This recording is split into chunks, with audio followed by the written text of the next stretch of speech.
We're here at Penrith Regatta Centre for the inaugural Formula 1 triathlon, or TriF1, and racing today. There's a good field of elite young guys, Australian guys here racing, headed by none other than Aaron Royle. Aaron, what do you think of the format so far? Yeah, it's been good. It's been good fun. We've had two races now, and they've both been pretty close back to back. And sort of wanted to go hard in that first one just to wake the body up and get it ready to go. And sort of took that second one just a little bit easier, just to make sure I'm ready to go for the final. And I noticed in the second heat there was definitely the pace was slightly off, I think, as the guys started realising that they need to save themselves for the money round. Yeah, I think so. I think the first one was a little bit on, a little bit faster, just mainly because, I don't know, maybe everyone else wanted to see where they belonged, in what sort of position. But yeah, that one was a little bit easier and a bit more controlled. So we knew we only had to be within the last four got eliminated, so we knew we just had to stay in front of those four. And I didn't want to go too easy because you've got to keep the body raring to go. But I just made sure that I left plenty left in the tank for the final. Yeah. Now, you won the Super Sprint Formula 1 triathlon in Las Vegas a few weeks ago. How does this compare today? Yeah, I mean, at least the sun's shining and it's nice weather, nice day, and there's pretty decent competitors out here. I wasn't expecting over a couple of hundred to come out, so it's the similar sort of circuit.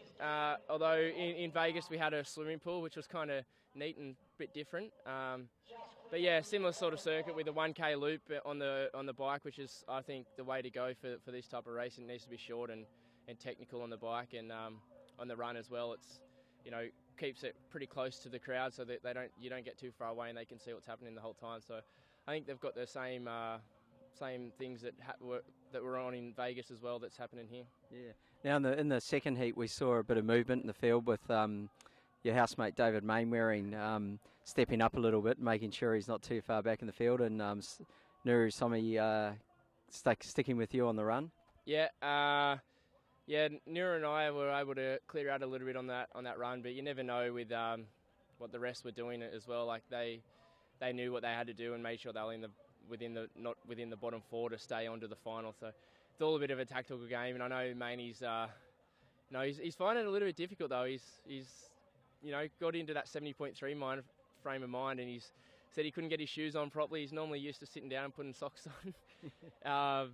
But no, I think he's probably going to be a dark horse to definitely be on the podium, and hopefully we can have a Keira Street, because Dave's my housemate. Hopefully we can have a Keira Street podium. Yeah.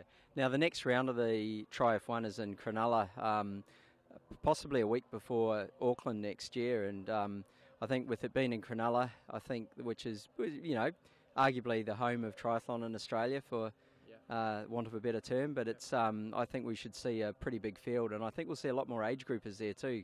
It's, as an age group is racing here today, it is a good format. Would an event like that be something that some of the ITU guys who are around Sydney would probably look at doing before they head off to Auckland? Yeah, for sure. I think this type of racing a week out from a big race probably is beneficial. Obviously I haven't looked down at my schedule yet for next year. I'm just getting through this year for the starters, but I think it's that sounds like it's a good timing for, and you never know whether there's some internationals down under training before Auckland and the Gold Coast race, so you could have quite an international field if some others are interested in it as well. Yeah.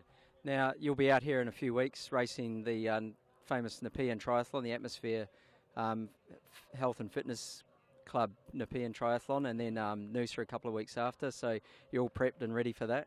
Yeah, in some big training at the moment, been on the TT bike. I actually got the road bike ready for this race last night and had a little spin on it this morning and felt different. I've got used to the TT bike now, and I was driving in this morning, and being a New South Wales triathlete, athlete, the schools triathlon was always up here, and it just brought the nerves back, and I was starting to get that nervous feeling that I used to get back in school days. So yeah, it's good to be out here, and I'm looking forward to finishing the season with Nepean and Noosa.